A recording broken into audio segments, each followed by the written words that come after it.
Jonas, you're at the sea level, dude. You can't get down to where they are, where they're comfortable. Like you're fighting at such a disservice. You're in such a great take. It's off. You can't. Great take. Thank you. So Thank you. Soft. Yeah, I love that. Have I you ever knew been Luke stung would by see a it this way. jellyfish? No, and I don't intend to because I won't put myself in that hurts. position. You've been stung? Great Yeah, take. it hurts. Yeah. But it's like it's There you not go. that bad. It's bad enough. Like it can get you, gets you in the wrong place, and can kill you. Yeah.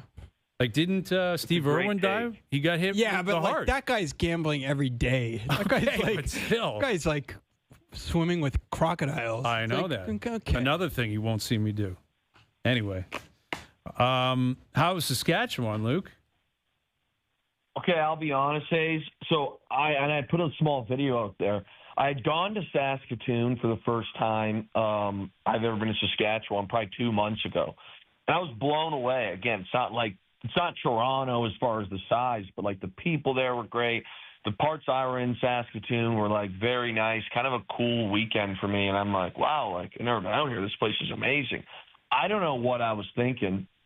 I want to be very, very clear that the people of Regina, okay, were great. Everyone was wildly friendly. They loved the riders out there.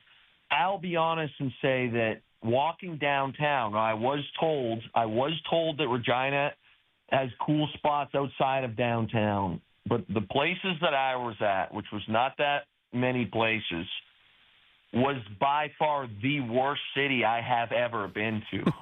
I've never seen anything like this.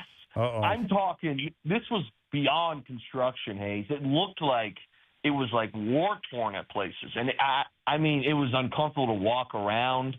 There was a lot. I mean, they've seen better days. So Regina in itself was a little tough. But I will say the people, especially those who waited for hours upon hours for a game Friday night that didn't actually happen, were unbelievable. But I don't know what's going on with the local government in Regina, but they got to get it figured out because they're letting everybody down. Yeah, that's shameful, man. That's too bad. Like I've never been there, so it's kind of got an ocean vibe to me. Like I don't know if I'm dying to get out there personally, but you're not really selling it, man. Wait, I have one more question. So, will you guys go on like a hike? Because like there are certain places where you can go hiking. Are there grizzlies within? Well, like no, you hear, I'm not like, going on a hike. attacks. No, not happening. Okay.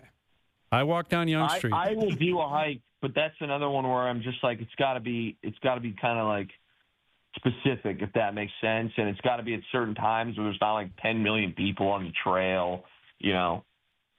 It's very like it's a curated ordeal for me. Yeah, and you gotta have some sort of protection if you're in a situation like that. No, you're just supposed to like get big and scream. Yeah, with grizzlies, I don't think so, dude. Those things. If you are in their like territory, and they have a mood on, you're toast. So, do you go camping? No, absolutely not. Go ahead, Luke. I don't know. Are you a camper? Or I'm what? with you on that, Hayes. I'm an anti-camp guy. I'm a never hotel really guy. found, I'm an electricity guy and plumbing. And that's not bad. That doesn't make you like we less live of a in this man world for being like, hey, I want a nice shower and the ability to turn on a light. Like, could you imagine getting into a time machine and going back 300-400 years from now and say, hey, just for the record, I'm going to experience what you're experiencing, even though I have these options. You know how mad those people would be? It's just to get away. Our ancestors would be like, are you insane? You could take a shower every day and have plumbing and electricity, and you choose not to? Are you stupid? No. You've never raised like the barrel up into it? Okay. Not interested. Not even remotely interested. I'd love to see like Overdrive from the Algonquin Park. Yeah, that actually would be kind of interesting. Luke, you'd be in for that. I'm sure you'd be in for that, but yeah, we'll see. Well, in terms of the game, I mean, that was crazy where you guys had to wait a day. You end up playing a game, but, the Argos, on a local front, they were on a bye week this week. It sounds like Chad Kelly's right around the corner. Like, what's your read on the East? Because seemingly like every other year, it's wide open. Like the Argos are 1-4, yet I think they're probably thinking they could still win the division. Yeah, I mean, having Chad Kelly come back will be a huge ordeal. The other one that I think people have stopped talking about that is very, very good is Montreal, but the problem is, they've lost their starting quarterback. Now he's back this week, obviously. So that'll help. I think with Davis Alexander in there, they're, right up there with Hamilton. The tough part with the Argos is, they lose so many guys from last season, and for whatever reason, especially on the defense. And, even with Chad Kelly back, is that really going to, push them over the edge?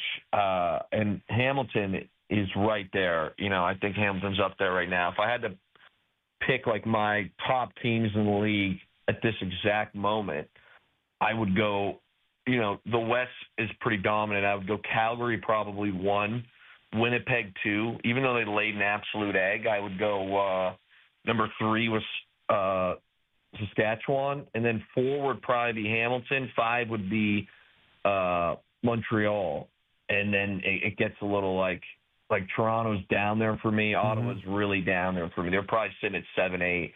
So Chad Kelly's got definitely a tough task to get this ship turned around.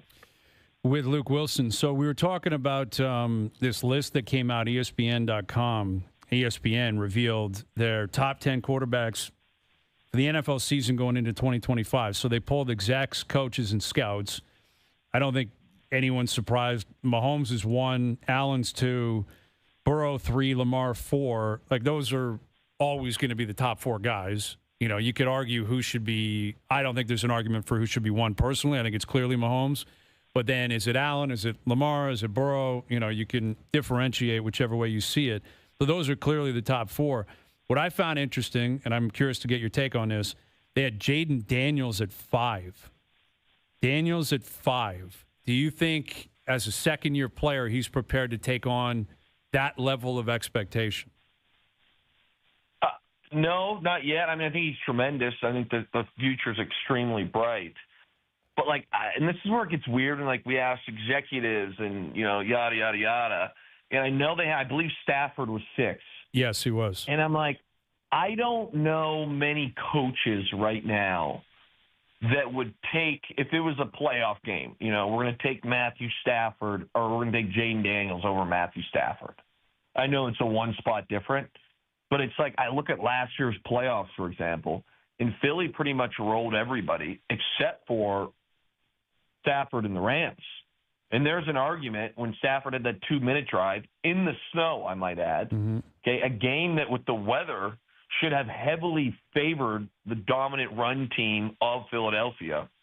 Okay, Stafford goes down, drives the field, and if you watch those last 2 plays back where Jalen Carter makes, 2 huge plays there, it's an identification issue on the offensive line for the Rams. I think if they just blocked that up correctly, it wasn't like he beat somebody. Stafford probably has a shot at knocking off the Eagles.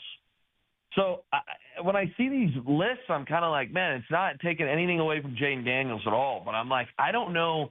When you use the term NFL executive, who does that entail? Is that a GM or is that a front office guy that is in charge of sales?